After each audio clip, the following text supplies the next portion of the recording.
Sumit please रुक जाइए, मैं मर। अभी मेरी बात मुंह में ही थी कि मैं एकदम बेहोश होती उसकी बाहों में झूल गई। वही सुमित एकदम रुका था। उसे एहसास हुआ था कि वो जरूरत से ज्यादा खतरनाक हो रहा था। धीरे से मुझे अपनी बाहों में भरा। दिव्या, मुझे प्यार से पुकारा, लेकिन मैं बेहोश थी और सुमित घबराकर मुझे अपनी बाहों में भरता बेड पर ले आया। मेरा सर तकिए पर रखता वो मेरा चेहरा थपथपाने लगा। डर से बालों में हाथ फेरते हुए उसे अपनी गलती का एहसास हो रहा था। मुझे अभी दिव्या के साथ ये रिश्ता शुरू नहीं करना चाहिए था। ना मैं अभी तैयार था, ना दिव्या के अंदर इतनी ताकत थी कि वो मुझे सहन कर पाती।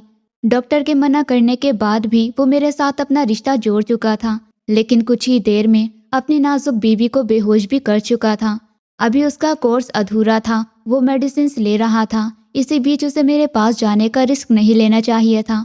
उसे बार बार अपनी गलती का एहसास हो रहा था, पर अब क्या फायदा। दिव्या, मेरी जान, प्लीज आंखें खोलिए, मुझे परेशान मत करिए। वो बैकग्राउंड से टेक लगाते मुझे अपनी बाहों में भर गया, मेरा माथा चूमा और अपने सीने से लगा लिया। आंखें मीचे वो अपने किए पर शर्मिंदा हो रहा था कि तभी मैं हल्का सा हिली और सुमित की जान में जान आई। दिव्या, मेरी जान, आप ठीक है ना? वो मेरे चेहरे पर आते बालों को पीछे करता हुआ बहुत मोहब्बत और फिक्र से बोला था, जबकि मेरी आंखों से आंसू निकल गए थे। मैं सर झुकाए उसके सीने में छुप गई। आई एम सॉरी मेरी जान, मैं बहुत ज्यादा एग्रेसिव हो गया था। मुझे ये सब नहीं करना था। मैं जानता था कि ऐसा हो जाएगा, फिर भी आपके पास आ गया। आई एम सॉरी, प्लीज मुझे माफ कर दीजिए। मेरी जान, आगे से ऐसा नहीं होगा। वो मेरा चेहरा हाथों में भरते हुए मेरे माथे और गालों पर चूमता चला जा रहा था। आप माफी क्यों मांग रहे हैं? मैं उसके एहसास पर फिक्र से बोली थी। मैंने जो किया शायद वो माफी के काबिल भी नहीं है।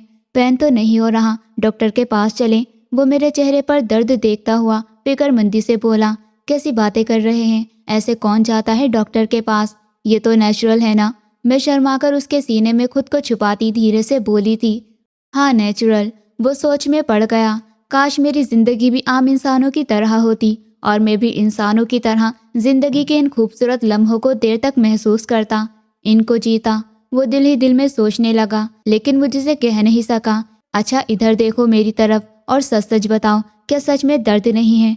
वो अभी मेरे लिए फिक्रमंद हो रहा था। मैंने जरा सा मूवमेंट करके अपने आप को सीधा किया ताकि खुद भी महसूस कर सकूं कि अब मैं ठीक हूँ। फिर मुंह फेर कर सुमित को देखा और धीमा सा मुस्कुरा दी। मैं ठीक हूँ, आप जरूरत से ज्यादा फिक्र कर रहे हैं। मैं उसके आसपास अपनी बाहें फैला गई थी और सुमित तो सुमित ने मुझे पूरी तरह अपनी बाहों में ले लिया था। उसने मेरे कपड़े उठाए और मुझे पहनाने लगा। सुमित, मैं हैरान हुई। हाँ, वो मुझे कमीज पहनाता बिजी अंदाज में बिना मुझे देखे बोला था, बस मतलब। मैं शर्म के मारे जो पूछना चाह रही थी वो पूछ नहीं पा रही थी, जिस पर सुमित के होठों पर मुस्कान आ गई। वो मुझे तकिए पर लिटाता खुद दूसरी तरफ आया। इस वक्त खुद वो सिर्फ ट्राउजर पहने हुए था। कबर्ड से शर्ट लेते वो मेरे पास आते लेटता मुझे अपनी बाहों में भर गया। अधूरापन नहीं लग रहा क्या? मैंने सर ऊंचा किया, धीरे से बोली थी, आप मेरे साथ है दिव्या, और आपके होते हुए सुमित कभी अधूरा नहीं हो सकता। वो मेरे माथे पर होठ रखते हुए मोहब्बत से बोला था, आप बहुत पेंशन वाले हैं सुमित, वरना कोई मर्द इन लम्हों में पेंशन नहीं करता, बल्कि सिर्फ अपनी सोचता है। मैं अपने दिल की बात उससे कह चुकी थी। वो धीमा सा मुस्कुराया। मुझे क्या बताता कि वो किस तरह जुनूनी है, लेकिन मुझे तकलीफ ना पहुंचे इसलिए वो मेरे पास नहीं आता था। सो जाइए दिव्या, बहुत देर हो गई है। वो साइड लैम्प की रोशनी कम करता धीरे से बोला तो मैं जरा सा ऊपर होते उसके कान में झुकी थी। सुमित के दिल की धड़कनें एकदम फिर से तेज हुई। मैं ठीक हूँ, आप चाहे तो कंटिन्यू कर सकते हैं। मुझे कहते हुए शर्म तो बहुत आई थी, लेकिन सुमित का ये एकदम मेरी फिक्र में पीछे हट जाना मुझे गिल्ट में डाल गया था। वो मुझे तकलीफ में देखने की वजह से दूर हो गया था। आप में अभी इतनी जान नहीं है कि मुझे सह सके। उसकी बात मैंने अपने दिल पर ले ली। आप मुझे अंडर एस्टिमेट कर रहे हैं। मैं आधे से ज्यादा उसके सीने पर लेटी थी। मेरी क्या मजाल कि मैं आपको अंडर एस्टिमेट कर सकूं। मैं उससे बात करते करते नींद की वादियों में खो गई थी। सुमित ने मेरे बालों पे हाथ फेरते हुए मुझे अपने सामने किया। मैं बहुत मासूम थी और बहुत नाजुक भी। वो मेरा सर एक तकिए पर रखता, बाजू के सहारे बैठता मुझे देखने लगा था। क्या चीज हो यार आप, इतनी खूबसूरत और नाजुक सी पत्नी दे दी ऊपर वाले ने, और मुझे इतनी ताकत दे दी कि मेरी मासूम नाजुक पत्नी मुझे सह भी नहीं पा रही। वो मुझे देखते हुए दांत पीसते हुए बोला था, कुछ देर पहले कैसे मैं बिखर के उसकी बाहों में उसके सीने में छुपने की कोशिश कर रही थी और अब कैसे बेफिक्री की नींद सो रही थी, जबकि सुमित की नींद तो जैसे कहीं उड़ गई थी। वो मुझे कंफर्टर उड़ाता बालकनी की तरफ आया था। ठंडी ताज़ा हवा ने उसे छुआ तो वो अपनी आंखें मीच गया।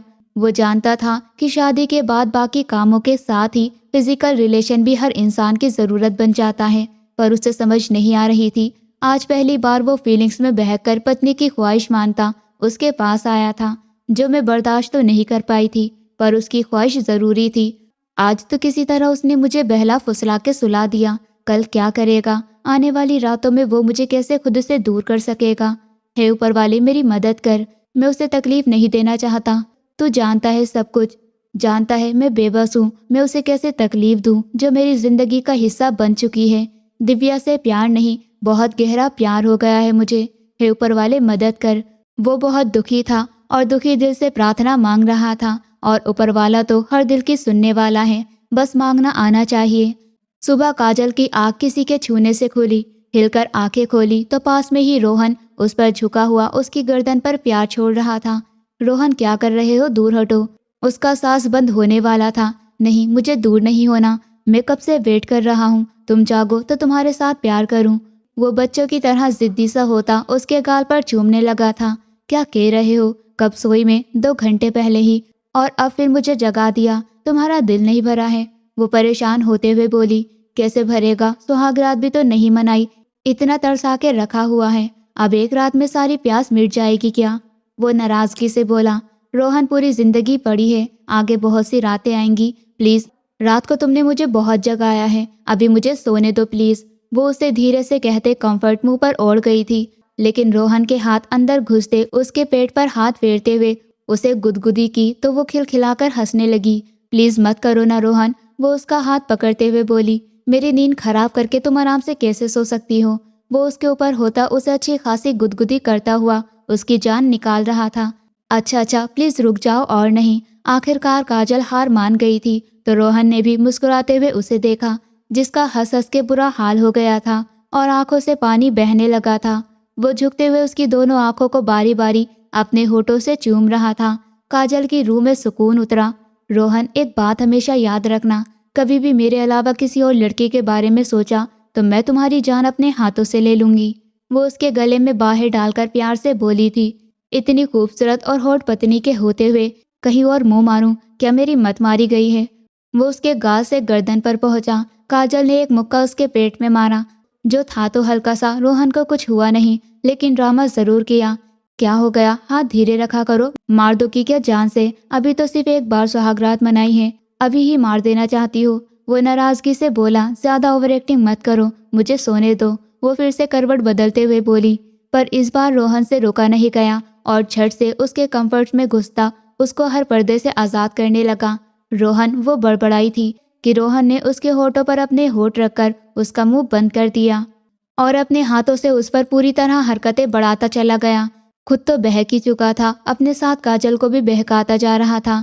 काजल, जान चाहे कुछ भी हो जाए, मैं तुम्हारी हर बात मानूंगा, बस मुझे अपने आप से दूर मत करना, वरना ना जाने मैं क्या करूं। वो गहरी सांस भरता उसके कान को चूमता हुआ बोला, तो काजल बातों पर उस पर और ज्यादा प्यार निछावर करने लगी। वो भी तो यही चाहती थी कि वो बस उसी का रहे, और उसकी मोहब्बत की वजह से समझती थी कि वो उससे दूर नहीं होगा। पर शादी के बाद पति पत्नी एक दूसरे के पास आते हैं, ये बात उसे अब समझ आई थी। अगर वो अब भी रोहन को उसका हक न देती तो शायद वो बहक जाता। कॉल लगातार आ रही थी। वो कॉल की आवाज़ सुनती फौरन बाथरूम से निकली थी। मोबाइल पर आती कॉल ने उसे परेशान किया था। बाहर आई तो आरव कॉलिंग देखकर वो कॉल रिसीव करने लगी कि कॉल बंद हो गई। अभी वो दोबारा कॉल करने का सोच ही रही थी कि आरव की कॉल फिर से आने लगी। जी हेलो। वो फ़ौरन रिसीव कर गई। हेलो, कहाँ थी? कब से कॉल कर रहा था, फ़ोन वक्त पर क्यों नहीं उठाती? वो न जाने क्यों बहुत गुस्से में लग रहा था। आरव, मैं वो, मुझे एक्सक्यूज़ मत दिया करो, मेरी कॉल फ़ौरन उठाया करो। वो जो जलते हुए उसकी बात काटता हुआ बोला था। वो चुप हो गई थी। आज शाम मम्मी और डैडी तुमसे ऑनलाइन बात करना चाहते हैं। अब की बार उसका लहजा धीमा हुआ। जी। उसकी आवाज़ धीमी सी थी। वीडियो कॉल होगी तो माथा मसलते हुए और बता रहा था। जी। वो भी हर चीज़ का जवाब जी में ही दे रही थी, जो अब आरव को बहुत बुरा लग रहा था। जी के अलावा भी कुछ बोल दो, वो छेड़ते हुए बोला था। जी अच्छा, मैं उनसे बात कर लूँगी, आप वक्त बता देना। वो फौरन बोली तो आरव को अपने सख्त रवैये का एहसास हुआ। गहरा सांस भरते हुए गिलास में पानी डालते मुंह से लगाया। कैसी हो? वो सवाल जो सबसे पहले पूछना चाहिए था, अब पूछ रहा था। जी ठीक हूँ, आप कैसे हैं? सुहानी ने भी फौरन पूछा। डर रही हो? वो सुहानी का अंदाज समझ गया था। नहीं नहीं तो वो मैं, उसे समझ ही नहीं आया कि वो क्या बात करे। क्या हुआ? बोलो सुहानी। वो बहुत धीरे और प्यार भरे लहजे में बोला। वो मेरी असाइनमेंट, वो मुझे कल सबमिट करनी है। अगर आप परमिशन दे तो मैं असाइनमेंट बना लूँ।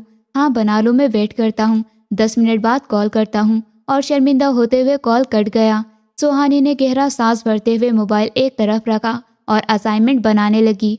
ठीक 10 मिनट बाद उसकी कॉल आनी थी, पर 20 मिनट गुजर गए, कॉल नहीं आई। वो काफ़ी देर तक इंतज़ार करती रही। आधा घंटा हो गया इंतज़ार करते, तो उसने खुद ही आरव को कॉल कर ली। आरव ने कॉल पिक नहीं की। एक बार, 2 बार, पूरे 5 बार कॉल करने पर भी कॉल रिसीव नहीं हुई। तो अब सुहानी को गुस्सा आने लगा। मुझ पर लागू है कि मैं पहली बार में फ़ोन रिसीव करूं, और खुद को देखा है जो अभी तक कॉल नहीं की बल्कि न रिसीव कर रहे हैं। मर्द इतने सेल्फिश क्यों होते हैं? बस उन्हें खुद से प्यार है, दूसरे की फीलिंग्स की कोई परवाह नहीं है। वो बड़बड़ाते हुए उठी और किचन की तरफ चल दी। साथ नज़र मोबाइल पर भी थी कि शायद अभी कॉल आ जाए। जब 1 घंटा और ऊपर हो गया तो सुहानी के दिल को कुछ होने लगा। वो फिर से कॉल मिलाती, अब अपने होठों को काट रही थी। दूसरी कॉल पर कॉल रिसीव हो गई। आरव कहाँ हैं आप? मैं कब से वेट कर रही हूँ आपका। वो एकदम फिक्रमंदी से पूछने लगी तो सामने आरव इतनी तकलीफ के बाद भी मुस्कुरा रहा था। अच्छा, तुम्हें मेरी फिक्र होती है?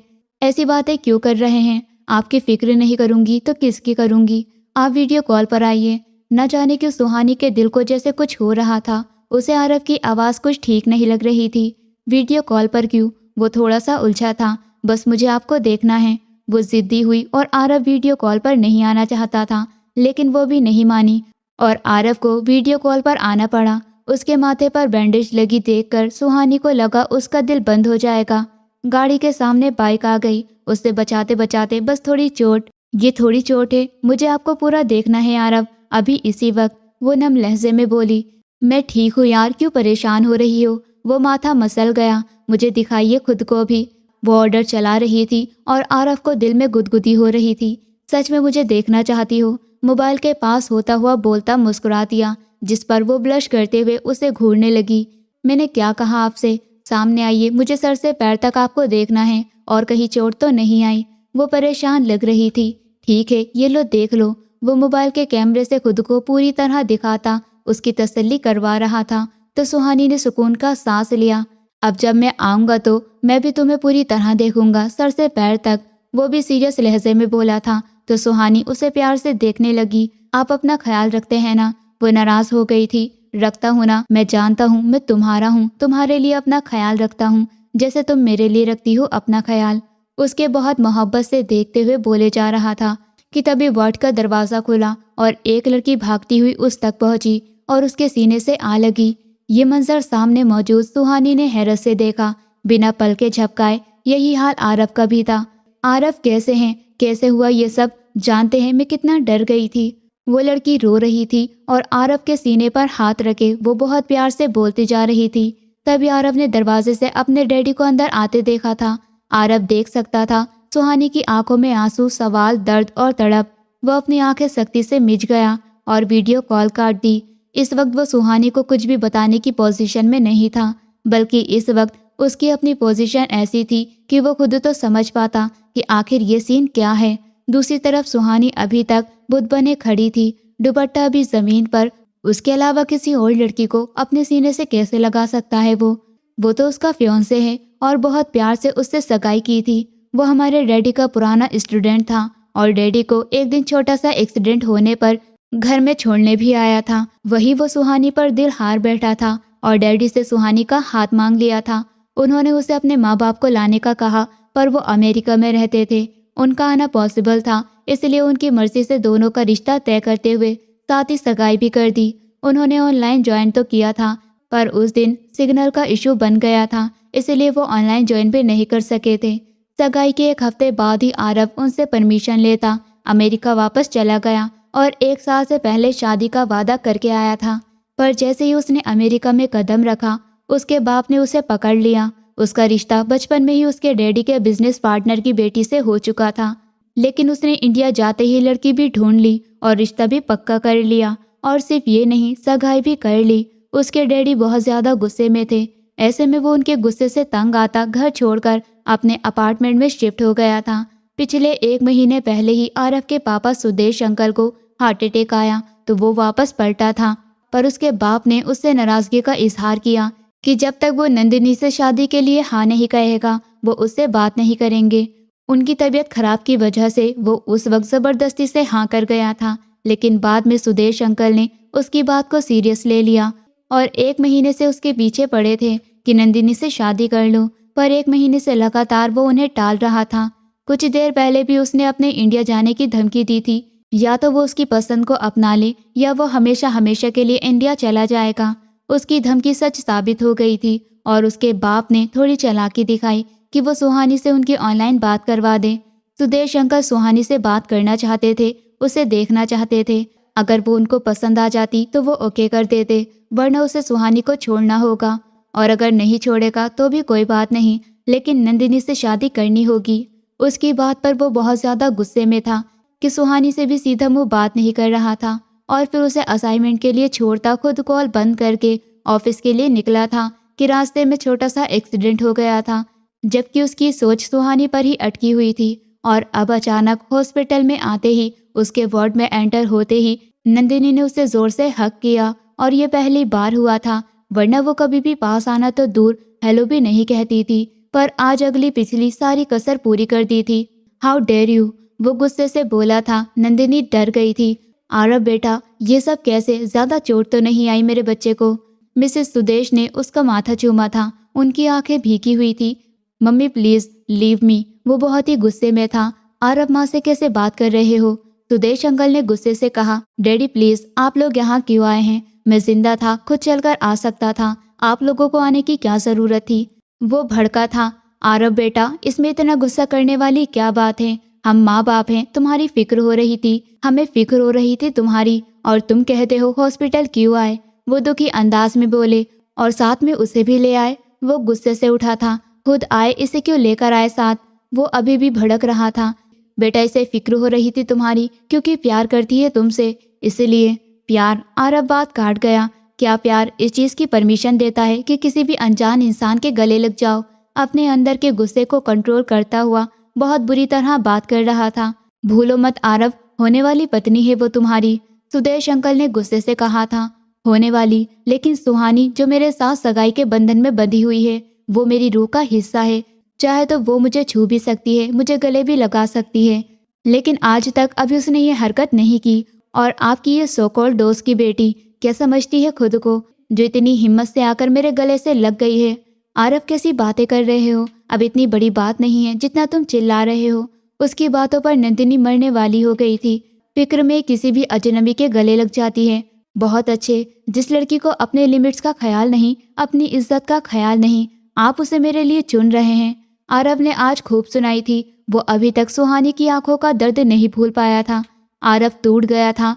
डैडी, मैं इंडिया जा रहा हूँ। अचानक वो फैसला कर गया। उसे सुहानी के पास जाना था, उसे अपना यकीन दिलाना था, उसे भरोसा दिलाना था। वो तकलीफ में थी, उसकी तकलीफ को मिटाना था। तुम ऐसे ही नहीं जा सकते। अगर इंडिया जाना है तो मेरी शर्त अभी भी वही है, तुम्हें नंदिनी से शादी करनी होगी। वो बहुत गुस्से में बोले थे। और अगर मैं मना कर दूँ तो? अगर तुमने मेरी बात नहीं मानी तो क्या डैडी? वो अब सब कुछ खोने को तैयार था। वो सुहानी को नहीं खो सकता था। मैं तुमसे अपना रिश्ता तोड़ दूंगा और जायदाद से भी बेदखल कर दूंगा। आखिरी की धमकी यही थी, जिस पर कुछ पल को आरव चुपचाप हो गया और फिर धीरे धीरे चलता उनके पास आया।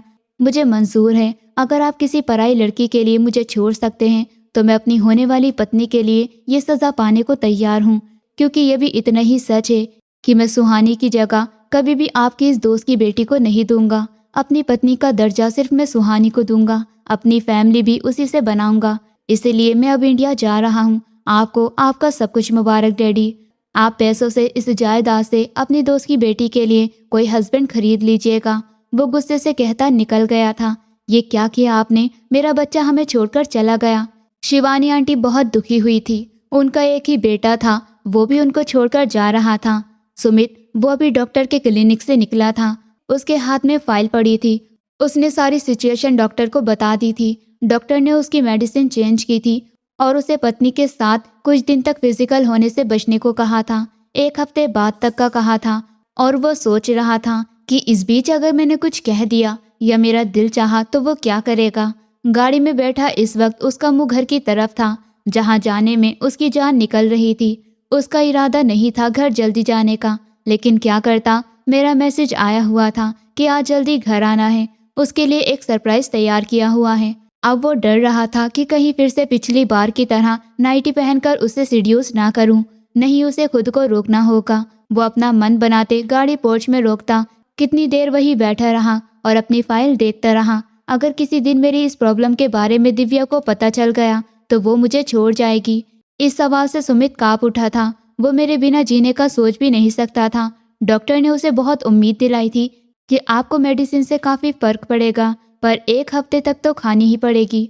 और इससे पहले वो दिव्या के पास भी नहीं जा सकता था। वो गहरा सांस भरते हुए अंदर आया तो हर तरफ अंधेरा छाया हुआ था।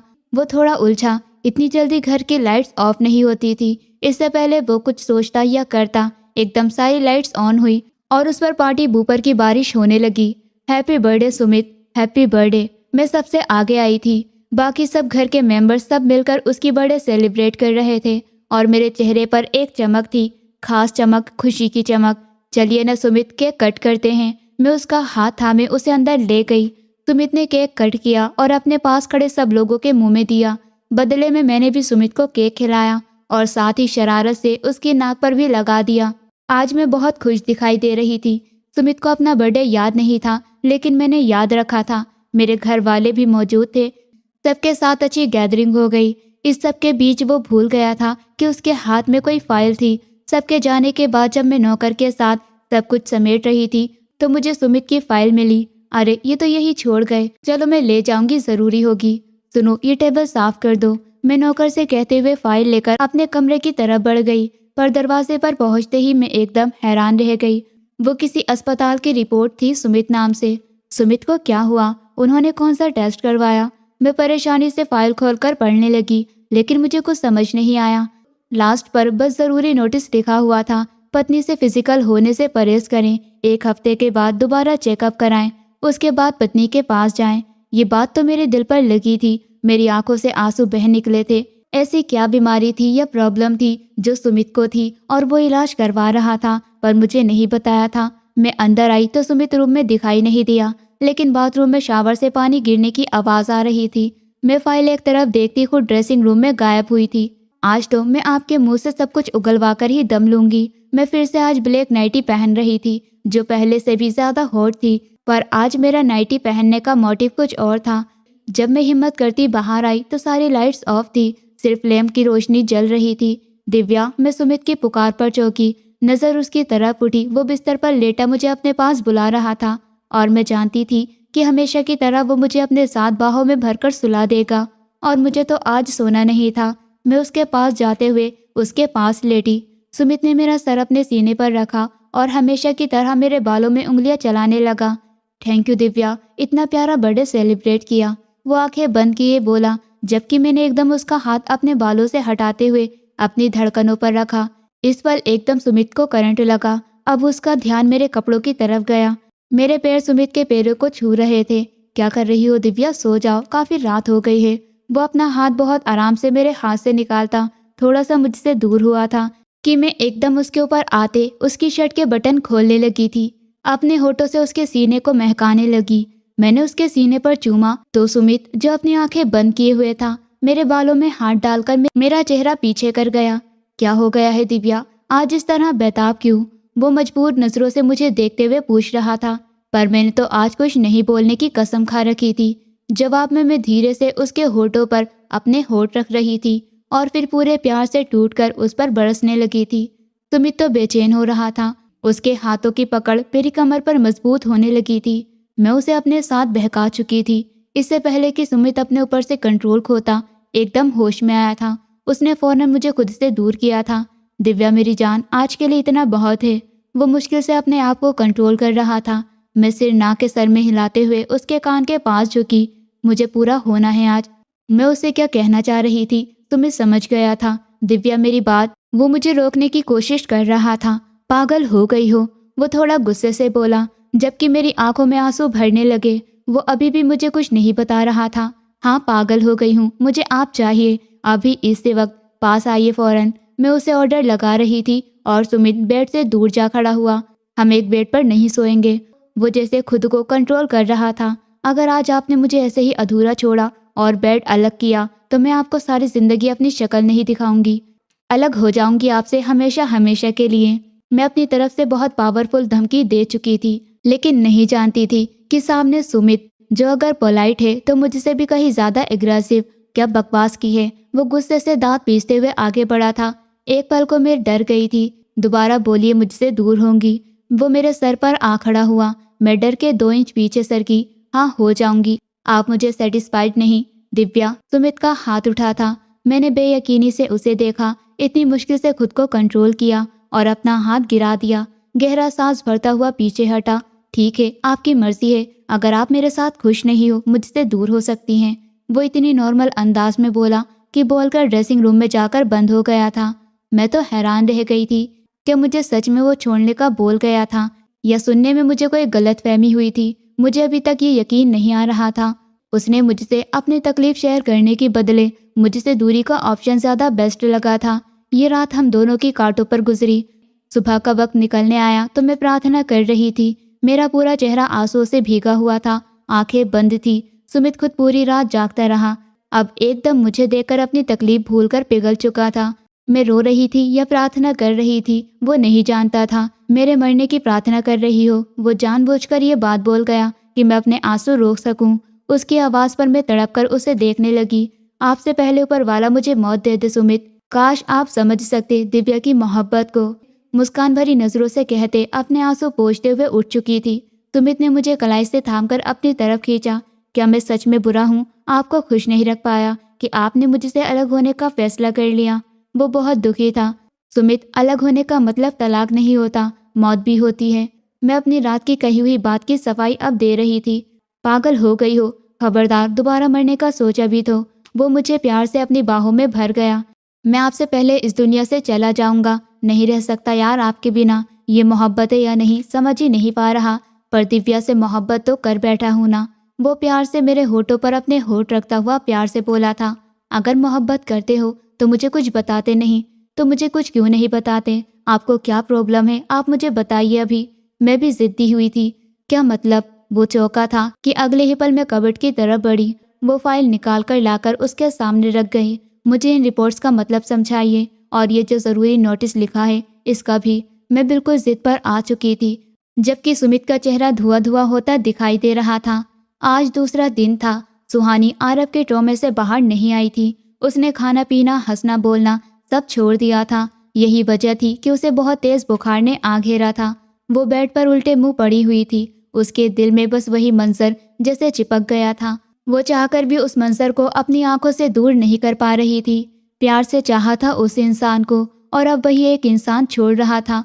वो तड़पती ना तो और क्या करती। रो रो कर उसकी आंखें सूज गई थी। जो कोई पूछता किसी से कुछ नहीं कहती थी, न बताती थी। माँ बाप भी पूछ पूछ कर हार बैठे थे, पर उसकी खामोशी नहीं टूटी थी। अचानक कमरे का दरवाज़ा खुला। सुहानी ने ध्यान नहीं दिया और फिर दरवाज़ा लॉक होने की आवाज़ आई। सुहानी का दिमाग थोड़ा जागा। कौन आ सकता है जिसने आते ही दरवाज़ा लॉक किया? उसका दिमाग अभी यही सोच रहा था, तभी उसके कंफर्ट में कोई घुसा था। सुहानी का दिमाग अब भग से उड़ा।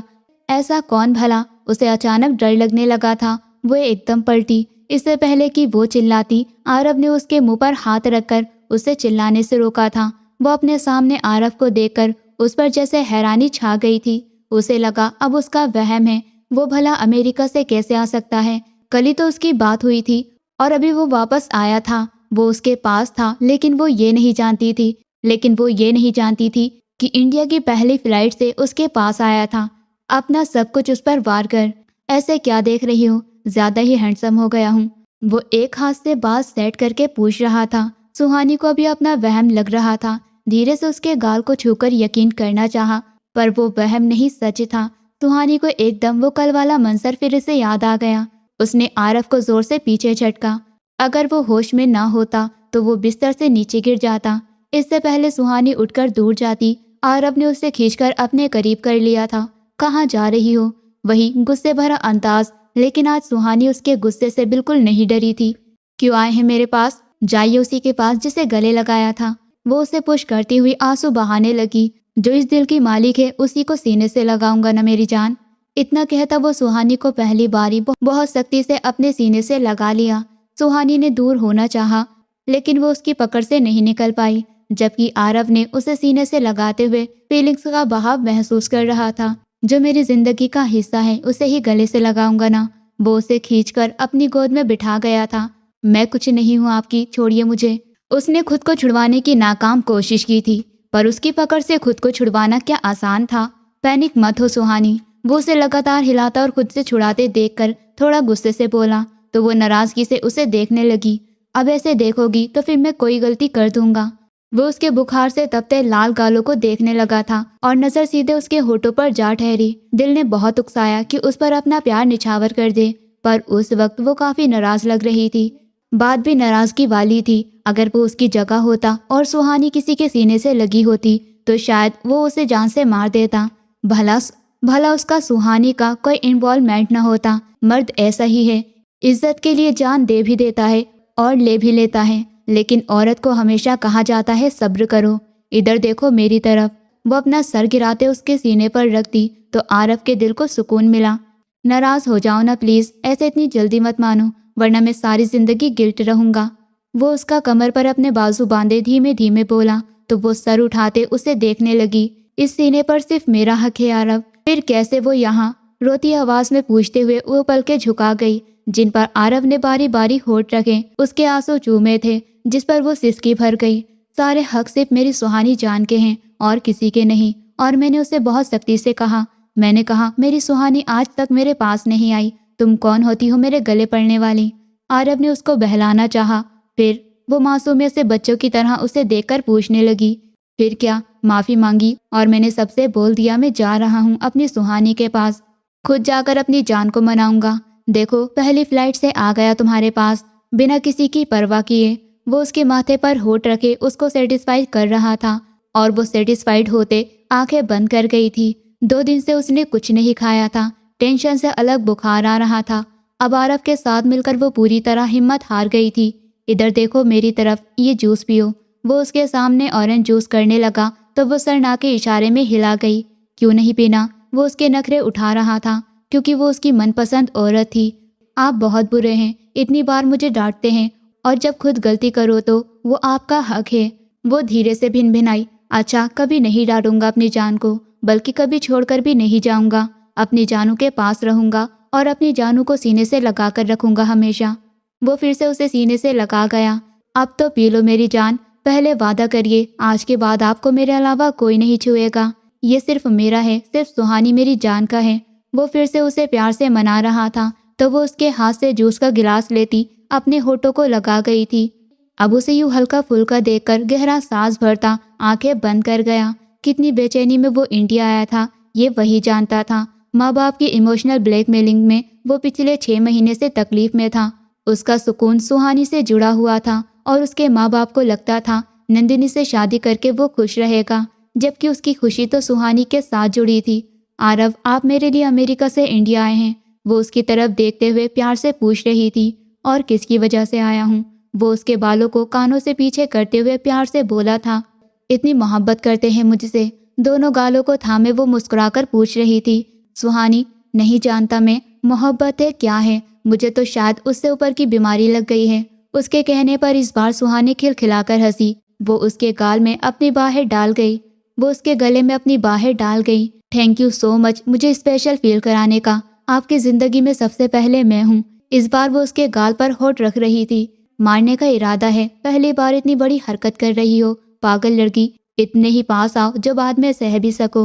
वो आगे बढ़कर उसकी नाक को टिप करते हुए होठ रखते हुए मोहब्बत भरे लहजे में बोला, और सुहानी ने शर्म से सर झुकाते हुए उसके सीने में मुंह छुपा लिया था। रिपोर्ट सामने थी। वो रिपोर्ट सामने थी। वो चुपचाप उसे देख रहा था। सुमित क्या जवाब देता? अब कुछ भी छुपाने के लायक नहीं बचा था। ये रिपोर्ट्स मुझे दो। वो मुझसे लेने लगा कि मैंने हाथ पीछे कर लिया।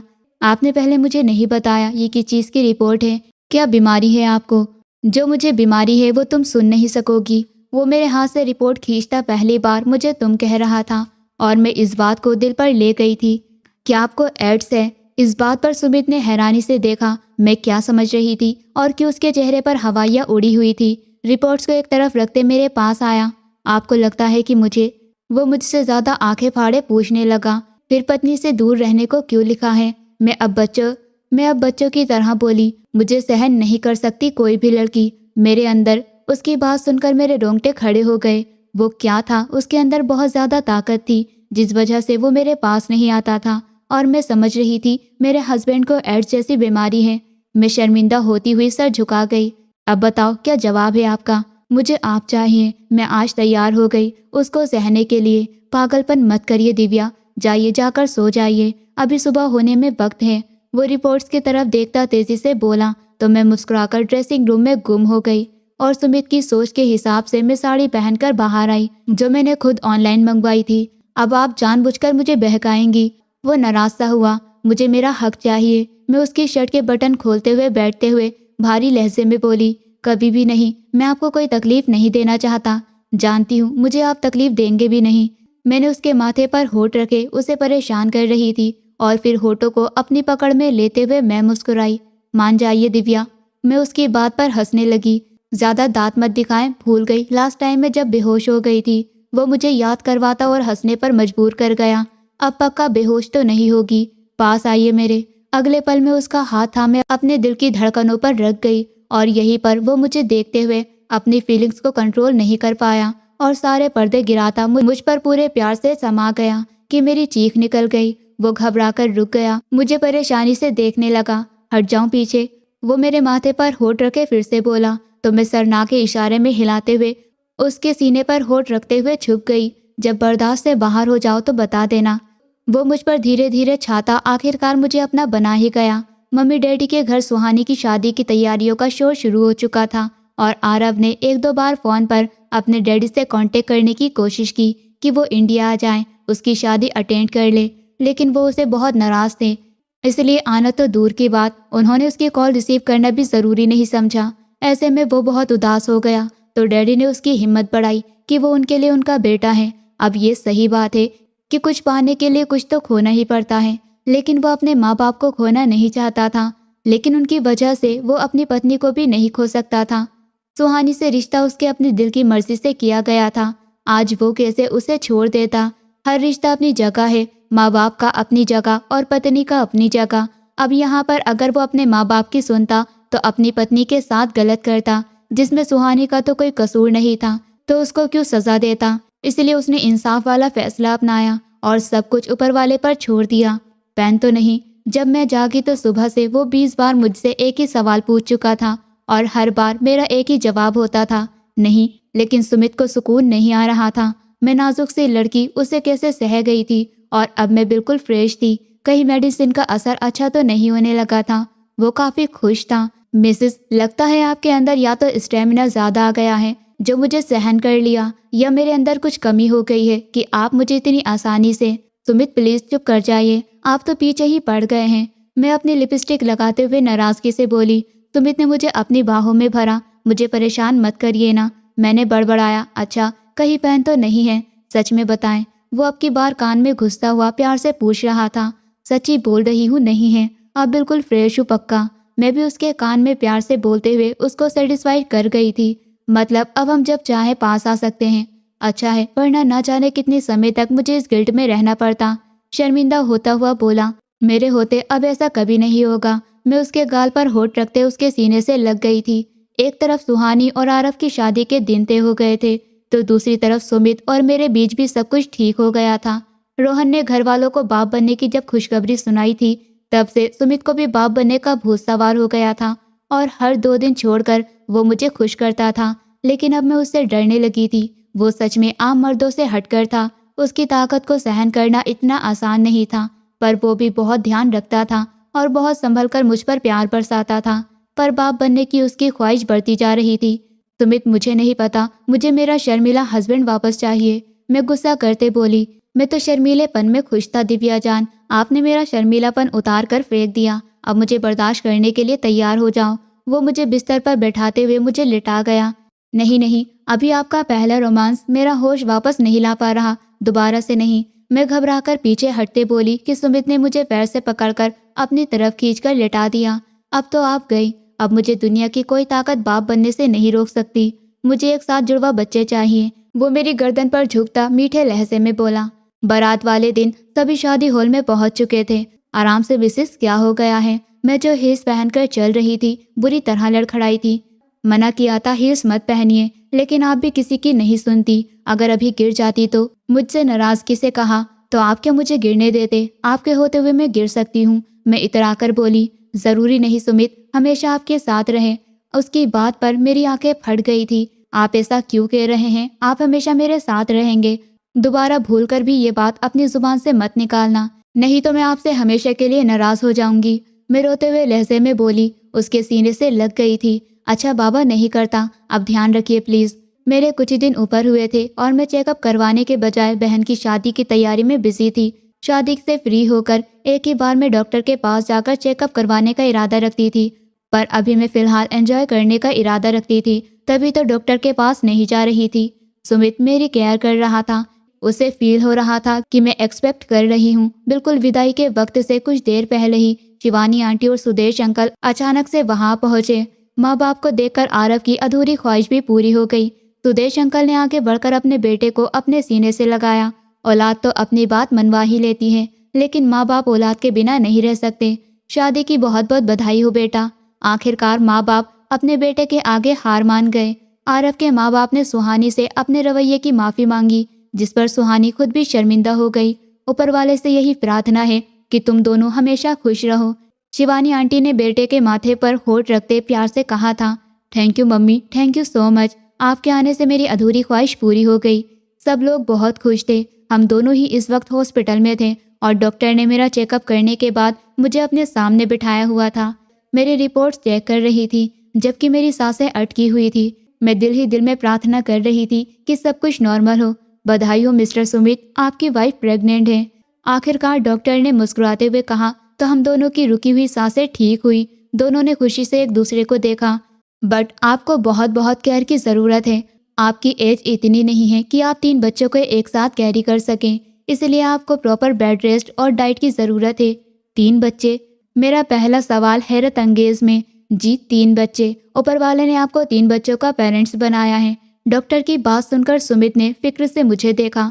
चेहरा ऐसे बनाया जैसे कह रहा हूँ मेरी कोई गलती नहीं है। हम वापसी गाड़ी में आए। मैं मुंह बनाकर बैठी थी। यार मूड क्यों ऑफ कर रही हो? क्या बुरा लगा? नहीं, मैं सोच रही थी जिस हिसाब से आपने कोशिश की थी उस हिसाब से 20 बच्चे तो एक साथ आने चाहिए थे, लेकिन सिर्फ 3। मैं उससे परेशान करने के अंदाज में बोली थी तो वो जोर जोर से हंसने लगा। चलो कोई बात नहीं, एक बार फ्री हो जाओ, नेक्स्ट टाइम 20 बच्चे प्लान करेंगे। मैंने आगे से उसे हैरानी से देखा, जबकि दूसरी तरफ सुमित जोर जोर से हंसने लगा। दोस्तों उम्मीद करती हूँ आपको हमारी कहानी पसंद आई होगी। कहानी पसंद आई है तो वीडियो को लाइक करें, चैनल पर नए हैं तो चैनल को सब्सक्राइब करें और हाँ, नोटिफिकेशन बेल को ज़रूर दबाएं ताकि अगली अपडेट सबसे पहले आपको मिले।